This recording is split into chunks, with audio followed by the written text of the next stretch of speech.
We are here today with Lynda Wilson and Mark Leach here at our Obetz location right in front of the range. So that might be a little giveaway of what we're going to be talking about today. But guys, thanks for taking the time to be with us today. Absolutely. Thank you. We appreciate the offer and the invite. Yeah. So today we wanted to kind of address, what we offer here as a range, and then especially in your case, Lynda, just on the training side as well. I know we've had you on before. I don't recall what episode that was off the top of my head, though. It was one of the first. I think the first 10. Yeah, I was going to say. So definitely go back and check that out, because Lynda was definitely hitting some people with some really helpful stuff in terms of situational awareness and training and drawing your weapon 100 times every morning before you come to work. And I think maybe that was 100 times a week. I don't know. Or is it 100 times a day? No, it's not 100 times a day, but in a week, at least 100. Yeah. She's slacking on us. No. I don't think I've drew my weapon 100 times all year. No. But again, thanks for coming on. And Mark, we're going to go ahead and start with you. So what I wanted to kind of address is, this is a great location. We have tons of stuff, but the main reason why we have this is this range behind us is just awesome. I mean, just awesome. And there's a lot of work that goes into keeping that guy running all the time and being safe for our customers. If you can, let's go ahead and dive into just the range itself, what kind of technology we have, what kind of experience the customer can have, and then we'll get into some of that safety stuff as well. All right. Well, thank you. Yes, our range is 24 lanes. We have 8 separate bays, 8 lanes per bay, 3 bays total of 24 lanes. 16 of those are rifle rated up to 300 Win. So you can come in, you can bring your rifle, you can test, you can check your zero, you can get a little bit of practice, run a bolt, run an AR, whatever platform that you want to run that on. It also gives you an opportunity to come in and enjoy a nice climate-controlled environment without worrying about rain, snow. We have range staff here to help. If you have any questions, any issues with your firearm, we have trainers, certified instructors, and range safety officers that can come in and help you and give you guidance. We offer all kinds of programs. Lynda's alluded to before. We'll talk about later on our training staff. Yeah. And so one thing that Kevin had mentioned this to us before, and I don't really realize, but as we're here, you guys are inevitably going to hear some of this fan noise. Yeah. There's a lot of lead being thrown off in that range right there. And I don't think people realize just how much we actually do to keep our customers safe. If you want to touch on that just a little bit too. Absolutely. In the United States, lead is second only to asbestos in exposure levels and concerns. And everybody knows about the asbestos levels. Lead is the same way. The good thing about us for lead is if you're aware of what you're doing, it's very easy to control and keep safe. Sure. The first part is a big misinformation out there as far as lead. There's only 2 ways that you can get it in your system. You either have to breathe it or eat it. If you don't breathe it, you don't eat it. Excuse me. You're good there.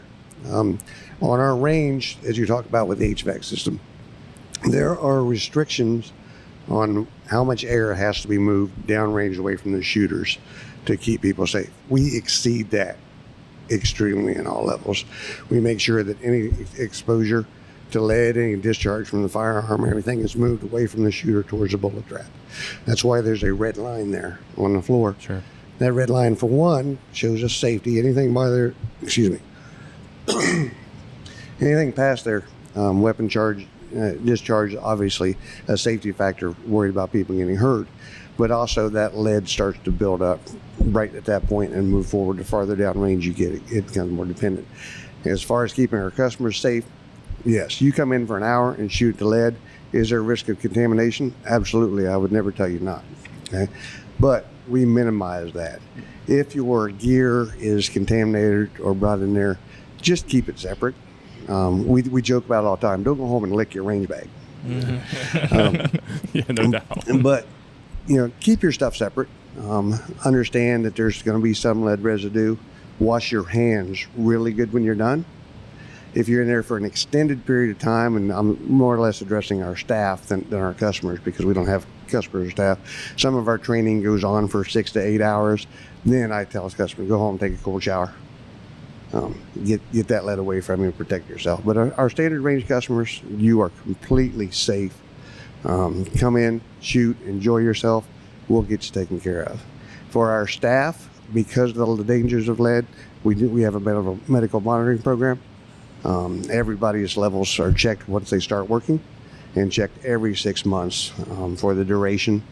And if there are any levels that go above anywhere, we run on 25% of OSHA standards. So if somebody comes in 25% of what OSHA says is dangerous, we pull them away. Okay. We watch that lead and we put them back into safe levels before they're allowed to go back in the range or have any customers. And that's not just our instructor staff. That's anybody that works on a range, whether they're running a cash register, whether they're running as a range safety officer, whether they're renting our firearms, anything that they're doing, maintenance that we do, we'll talk a little bit briefly. But those kind of things are in place, especially for our customer base. But we can't support our customer base the way we want to if we don't protect our staff. And that's a priority for us also. No, I'm glad you touched on that too, though, because that's something that, I mean, I don't even really think about. I don't know about you, but like... Well, I've sat in on a bunch of classes, and I mean, I don't know how many. Have you even sat in? No, I haven't. I need to. Linda's probably gonna like punch me after because I haven't. But actually, I might. I know we've sent invites to you all the time. Yes. I know. We need to for sure. That would be fun. I also filmed the range staff training videos with Ray, so I've pretty much heard the whole spiel that everybody gets when they're a range employee. So poor Kelly, she's just on loop back here all the time. I don't know. No, I'm glad you mentioned some of the training. So Lynda, we're going to bring you in here on this because I was in on Saturday and there were some, excuse my French, but some badass women in the ladies only concealed carry class that day when I was in here. That was awesome to get a chance to watch you guys just kind of interact with them. If you can, let's talk about some of the training classes that we have. I know you've talked about some before when we were on, but maybe just starting with just your basic stuff and just kind of into that more advanced stuff that we have. Sure, yeah. Saturday was a lot of fun.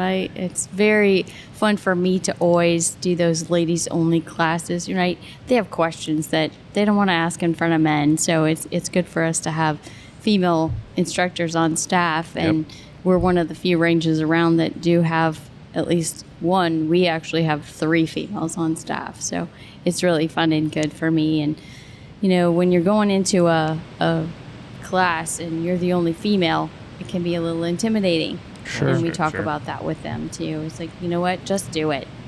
So we start with the basics. So the National Shooting Sports Foundation 2-hour class, we talk about safety always for firearm safety rules. We get into the gun parts and pieces and how they operate so they can understand that. And then put the fundamentals together and put them in the range and have them shoot a little bit. So we do a basic handgun class, a basic AR class, so people can actually learn what AR means and how fun they are to shoot. Not assault rifle. Exactly. Right. Not assault rifle. She was thinking, I'll just say it. Yes. So, but training is so important to advancing your skills, Jordan. Taking training classes. It is. Right? I'll take a hit there too. I haven't been training. Right. You know, I knew that we were going to have this conversation. So last night, I had one of the gun vault touch, combination touch, the small ones like underneath my nightstand. And I was like, Linda's going to yell at me about that. I'm like thinking in my head, like if I needed to use that right now, I would have no idea. I'm like, first of all, I'd be asleep. And secondly, I haven't had the practice because I knew I was going to talk to her and she's like, queen practice. You need to get that biometric thumb scanner that drops down and you can just grab it right out of there, bolt it to the side of your nightstand. Well, I do know where I can get them. Yep. Absolutely. They're right down the hallway here. Mm-hmm. Yeah. So that's important at home, especially to keep your firearms safe. Yep. You know, you have little ones in your house and they are very curious and can find things and see how they work way too fast. So I'm happy that you do have that safe, but you do have to practice with it, have your wife yell and scream at you and try to open that. Yeah. Oh, I'm sure. And the stress that causes, because the stress of the situation is when it's going to get you in trouble when you don't have training. Sure. Right? And we kind of feel that a little bit. Fighting for your life is probably is a little bit different, but like that adrenaline dump that you get when you hunt, I can feel like it, like things aren't cloudy.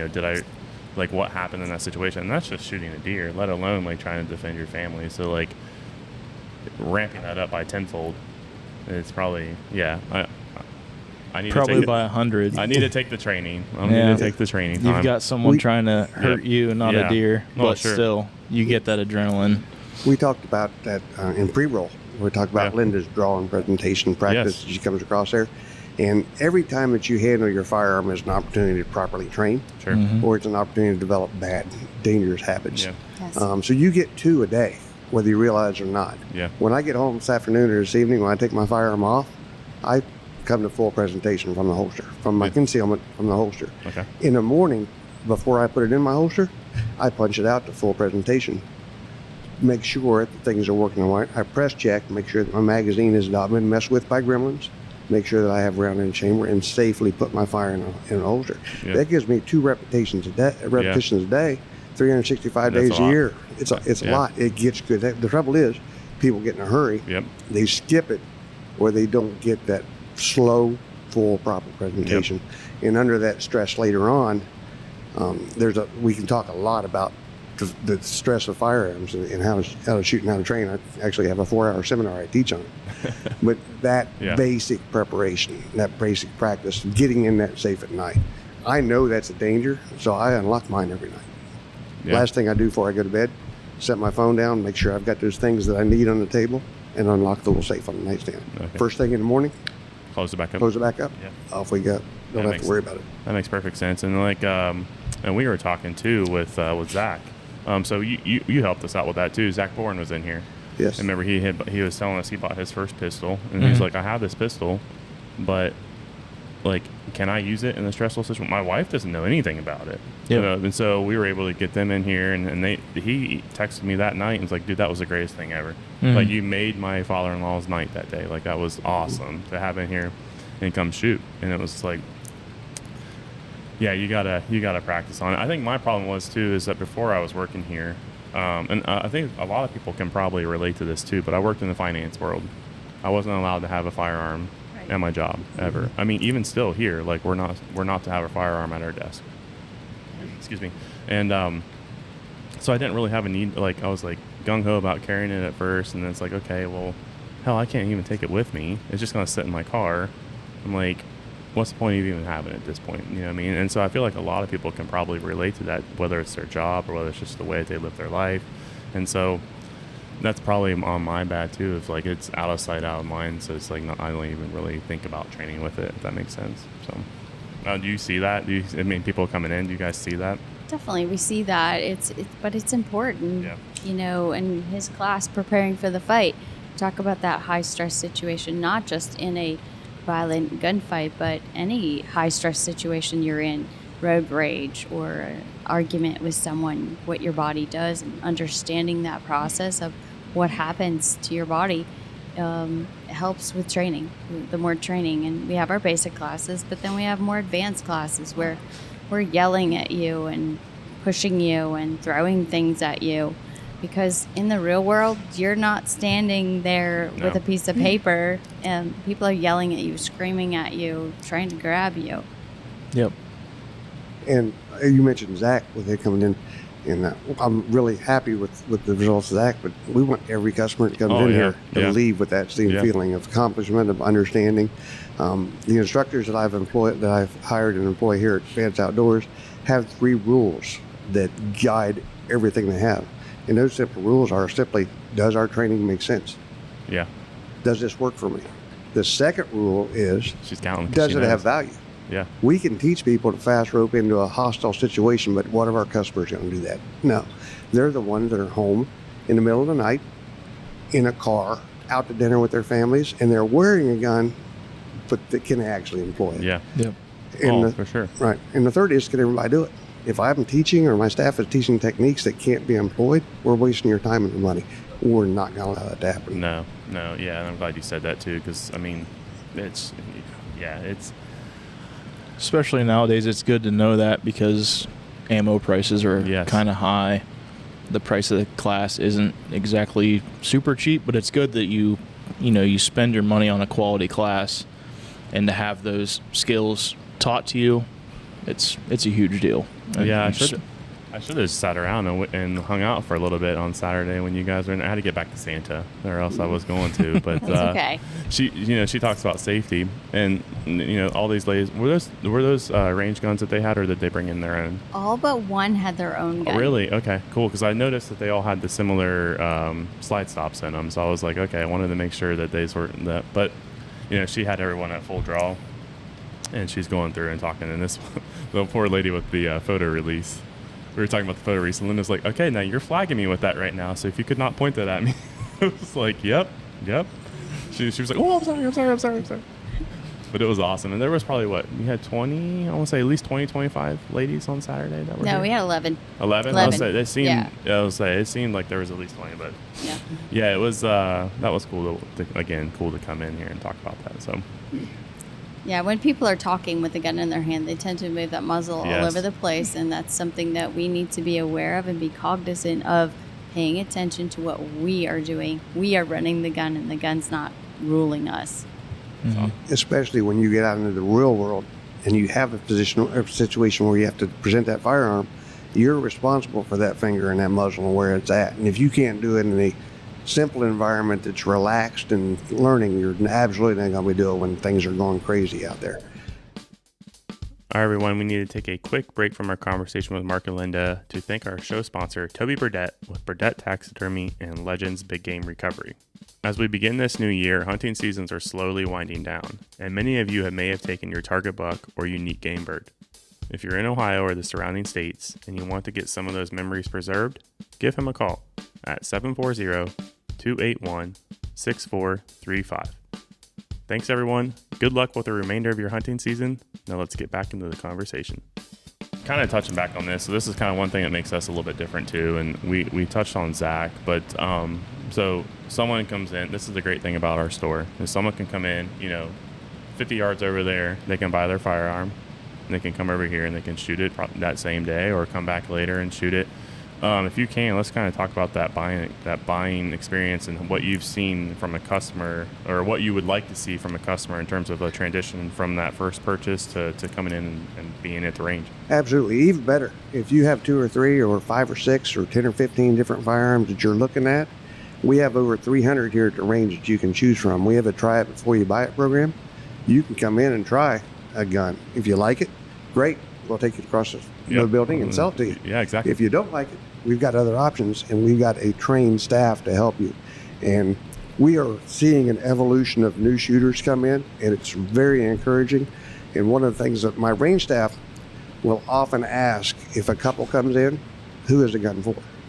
Mm-hmm. And it's not to insult anybody, but my wife will not let me pick out her car. She'll let me pay for it, but she won't let me pick it out. Yeah, sure though. Well, the same thing with the firearm. Yeah. If you're going to be particular about what you drive, you should certainly be particular about what you are going to depend on to protect yourself and your family. Oh, sure. So here's your input. Thank you. But let's talk about what she wants, what makes her happy, what he wants, what makes him happy, and how to put them in the right gun for them. On the other end of the store, I want to sell you as many guns as possible. Sure. Down here on the training side, the right one. I want to sell you the right one that will do what you need. Yeah, I'm glad you said that, because we had that same experience. It was with Anita. So Anita, she was a friend of mine's mother, and she wants to purchase her first pistol. The one that she had, she didn't really care for. It was a Ruger SR9, I want to say. A little bit bigger for her. And she was asking us, you remember, she said, well, which one do I get, George? Which one do I get? I'm like, Anita, this is your options. What one feels best in your hand? Now, you can't come over and shoot it because we were in Hebron, but don't take, I want the Glock. That's my favorite. I want the 43X. That's what I'd like. That's what I would prefer. But here's a Sig. Here's a Smith. Here's a Taurus. You pick. And I think she ended up with the Springfield. Yeah, the Springfield is the Hellcat. Yeah, so it's like, here's the features that we have. Here's the deals that we have. Now, but again, coming back to the Obetz location, if I was Anita and I was here with her, okay, here, I'm going to turn right behind us. Let's grab this one. Let's grab this one. Let's grab this one. And this one. This one. Okay, now you can go over there and purchase it. Yeah, holding and shooting are two separate things, Because every gun's got its own recoil, and it handles a little bit differently. Yes, and fit is one of the big things we talk about. Not only the fit firearm, but how are you going to carry it, when are you going to carry it. And like I said, we have instructors on staff, we have range staff, and we have excellent salesmen. that can help you with and solve those problems and get you in that gun that will work for you. And then we can bring you back down to this side of the building, and we can make you take it apart. We can help you clean it. We can help you with how it functions, and we can help you to carry it. So if you find yourself in that situation where you need to protect yourself or your loved ones, you're capable of doing it. Yep. Lynda. Yes, sir. If I'm a customer and I just walk in, let's say I just purchased that pistol across the way here, or I'm coming in for the first time. And you've said this before on your other episode, but what class would you suggest somebody who's first starting out, or even like myself who has experience with using my firearm but not the proper training to the outside of my CCW class? What would be the first, like what's that transition? What's that process look like? Where would you start, and kind of how would you progress as you got more experience with it? Well, I would always start with the introduction to handguns, just to get the basics back in your head again, especially if you're a brand new owner and you don't have any experience. That way you can learn how the firearm functions, where everything is, how it fits in your hand, and then actually shoot it a little bit.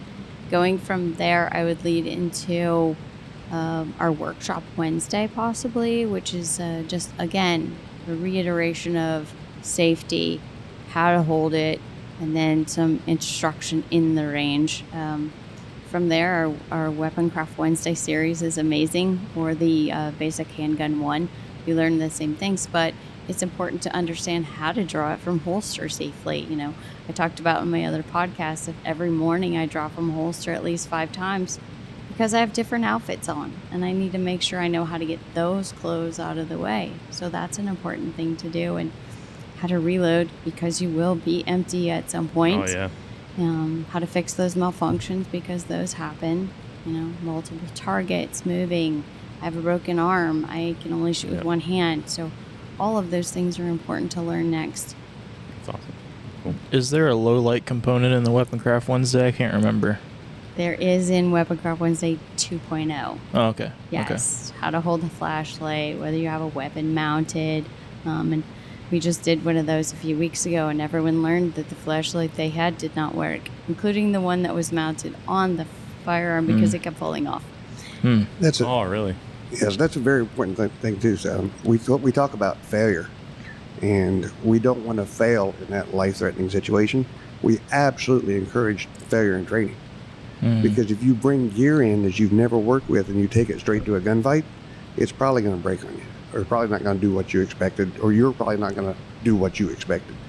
So come in, we let people fail. I talk about in our classes, a good baseball player, a good hitter, fails 7 out of 10 times. A 300 is a great batting average. That's Hall of Fame.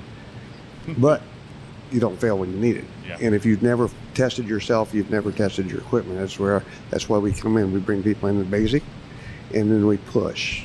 And we can't do it all in one day. Can't teach you 50 years of experience in a 6-hour class. Sure. But we can get you pointed in that direction and where you're going to go and how you're going to do it. And everybody that leaves here leaves with something. And I hope it's more questions. Oh, yeah. Yeah, exactly. You do hope it's more questions, because that knows that, yeah, for sure. And we hope we're giving them the tools to practice at home in between stepping up to that next level class. Oh, yeah, for sure. For sure. Dry fire practice is huge. Absolutely. Yeah. Most really good shooters have 10 to 100 dry fire trigger presses for every live fire press they have, and there's nothing wrong with that as long as you do it safe. Yeah. Right. Yeah. We were just talking a couple weeks ago, Andrew's dry fire, when he's practicing. Obviously, he's in a much different situation, but yeah a lot. His basement is target rich. He's got a bunch of targets around every corner, and he can just kind of like set up a course like he's going to shoot. Obviously, he does it safely, but he does a lot of dry fire practice. It was funny. We had that. So we're talking about Andrew Hyder. He's one of our buyers. We had him on Maddie Burnell's podcast. Burnell? I think it's Burnell. We had her on that, him on that podcast, and obviously he's a competitive shooter, and it was funny. And he came to my mind just now because we were at Santa, and he brought Jax with him, his son, and and we were going to go take this picture, and he's like, "Oh, how's my gun to print here?" Like he had an appendix carry, and he was sitting next to Santa. He's like, "Gotta make sure it's all good." So can I hit on that? Yeah. Andrew a little bit as a competitive shooter. Andrew's a national level competitive shooter, and he brings a lot to Vance Outdoors, and contributes to our training program. But just our staff, our training staff alone, it's important to talk about that. They are various experiences and various levels, but they all have the same goal, is to make our shooters better shooters. Putting people that come for our defense, because not all of our classes are defensive classes. They're just basic run classes. Yep. But we want to be able in there. So we've got, like Lynda said, 3 female instructors that focus, and Lynda has been specially trained on how females learn, and she shares that with our male and female instructor staff. I've been training firearms, law enforcement, and military for over 40 years. I'm embarrassed to say that sometimes, but as soon as he was born, he was training just like that. Yeah. Because he's not born. Yeah. It's nice. But with that being said, if I don't stay up to date, it's very easy for me to become irrelevant. Sure. That's why these people, we have other competitive shooters on our staff that push me to make me better, make me stay where I'm at. I go out for training. I'm sending 2 of our instructors to a red dot optic pistol instructor course to keep them up in current, so they can come back and share it with all of us. And anything, all the time they come out and train, they give us a brief. We work together to make sure that we're relevant, to make sure that where we're at, and we can help our customer in what they need. We have military, law enforcement, and civilians that all make up our training staff. Yeah. Oh, yeah. And that's important to touch. I'm glad you said that, because that is another important thing. And even going back to the training aspect of it too, like, this industry changes so fast all the time. Like, everything is coming out. There's new red dots, new optics all the time, new pistols all the time. So being aware of what it is, because in that way, when a customer goes and purchases one, you already know how that gun functions and how that optic functions, and just makes the whole experience that much better. Oh, absolutely. And I'll use just a very simple that most everybody can relate to. The first time I picked up an AR-15 platform was an M16A1. Yeah. Then I evolved to an M4, got out of the military, got into the highway patrol. We started carrying. I actually got to create and instill the rifle program for the highway patrol.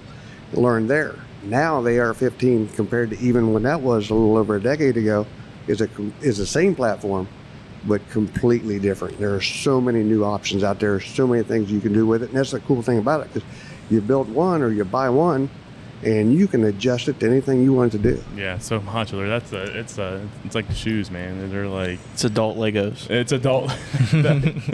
That's a clip right there, ladies and gentlemen. AR-15 adult Legos.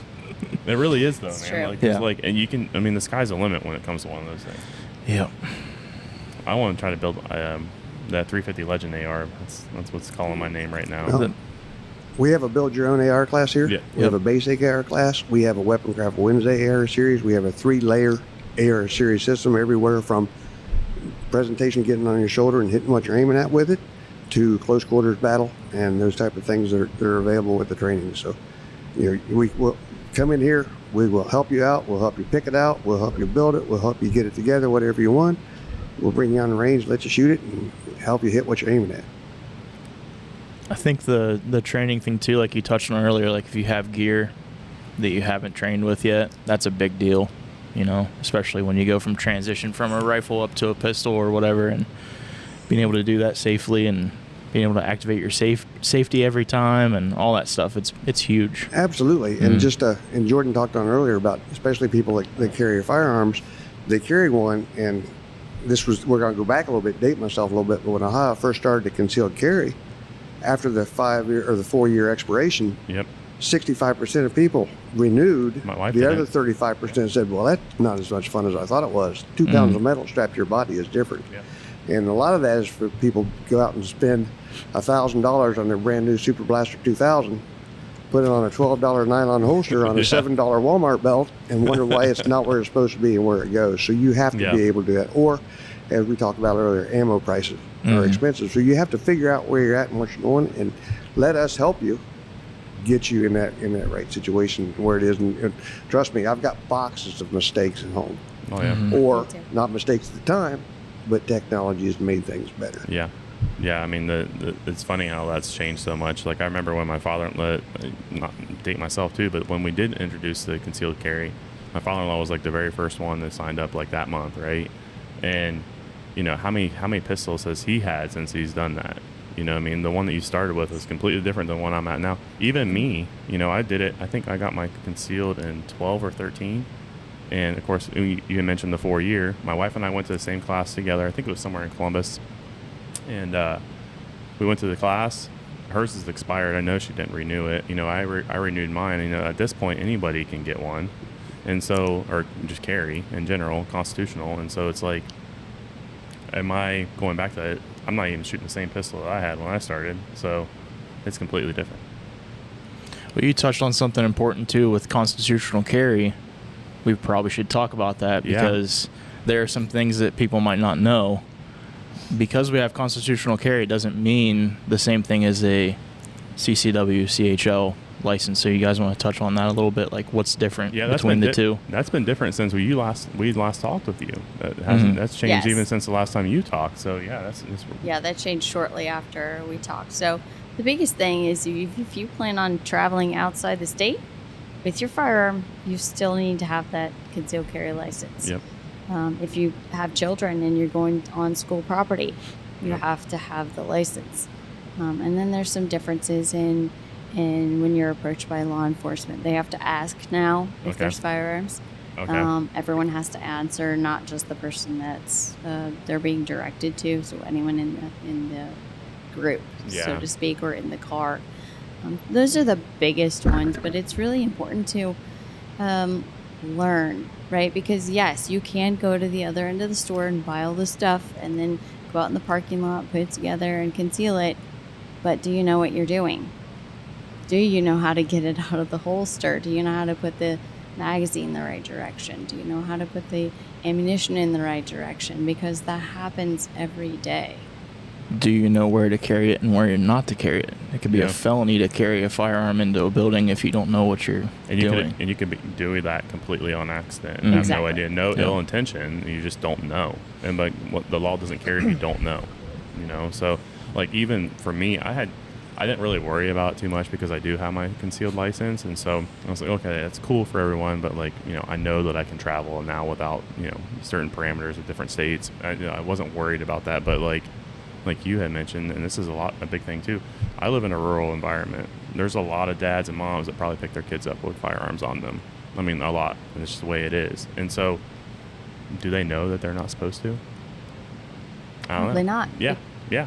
I mean, probably not. Because even though it's constitutional carry and you don't have to have the license anymore, you still have to know the laws. Mm-hmm. Like dropping my son off at daycare this morning, there's a sign on the board, no concealed weapons. It's like, oh, there you go. Right. Like that's a prime example. Like, And there is a sign, but there's no requirement for that sign. There are places the felony places, it's your requirement to know when you can and when you can't. And we offer that here as part of our training. If you have a concealed handgun license, absolutely.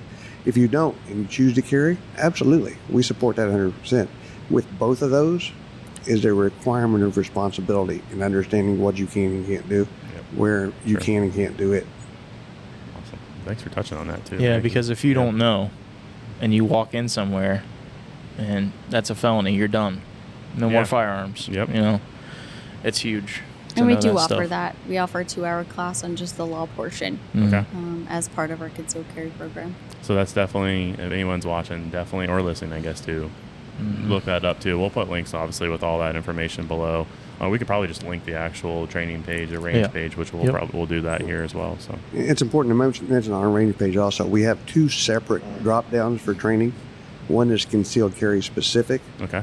The other involves all of our firearms training that's not concealed carry. Anywhere from our seminars that are range related or not range related, our build classes, everything is on that. But you have to make sure you're looking at where to go, because we just don't want to clutter it for you. Oh, for sure. Thank you, Mark. Appreciate it. So that's all I had for him today, man. I knew she was I'm gonna leave here. I'm gonna sign up for a class, okay, Ben? I'm gonna sign up for a class as soon as I get back to my desk. You have to commit that to me, not Ben. Yes. Yeah. He'll keep me responsible though. He sits right beside me. So hey, did you do that yet? Well, do me a favor when you do.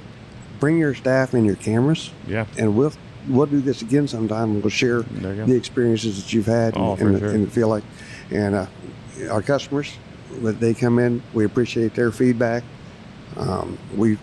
Our training is for them. Yep. And that's a great idea, Mark. Maybe we could both do a Weapon Craft Wednesday, like a full series. Yeah. And then do another podcast and talk about our experience. We're starting one up first of the year. So I've already marked out 3 slots just for you. Before we go, do you guys have anything else you want to cover? We tell our students, especially, but all of our customers, if they ever have a question, they're part of the Vance Outdoors family. So if we have something we talked about today that you said, hey, I'd like to think about that. Like I said, I'm all about questions. Let us know. Send us an email, get a hold of us, and we'll follow up with you directly. Sure. And if it's a really good question and there's a lot of interest in it, we'll follow up here on the podcast. Oh yeah, for sure. Yeah, so definitely. So again, all the information for the range page, as well as our contact information, you can also email thepursuitpodcast@vanceoutdoors.com. That will go straight to Ben and I, and we can forward that information to you as well. And maybe if we have enough of those questions, we can kind of come back on and kind of do an FAQ, or at least maybe just a quick highlight to bring awareness to those questions that you have, because we did talk about a lot of different classes. We probably mentioned a dozen classes today. So if any of those sound interesting to you, again, they can hand over to the range page or shoot us a question, and we'll help them out. Yep. The one thing that we didn't talk about that I'd be remiss if we didn't is we do offer private lessons that are tailored to the customer and their needs. Yep. That is a good point, because some people are intimidated with the class environment. It's better to get the one-on-one training if you want. Oh, absolutely. Sure. And the information will tailor to you, but also the instructor. If you are female and prefer a female instructor, we can take that for you. If you, whatever your desire is, we're here to help you out and do everything we can to get you on the right path. Awesome. Well, thanks, guys. I appreciate you coming in. And Mark, like I said, having your day off today and swinging in here still. Lynda was already here anyway, so no, I'm just kidding. 6 days a week usually. Yeah. Awesome. Thank you guys for coming in today and talking about us and bringing awareness to what we offer. Thank you. It's important to us, and we appreciate the support. All right, everyone, that is all we have for you today. We hope you enjoyed that conversation with Mark and Lynda. Even as an employee, I wasn't aware of everything they do to keep our customers and range staff safe, and I definitely need to make some time this year to head over and take a few of our training classes. As always, we appreciate you listening.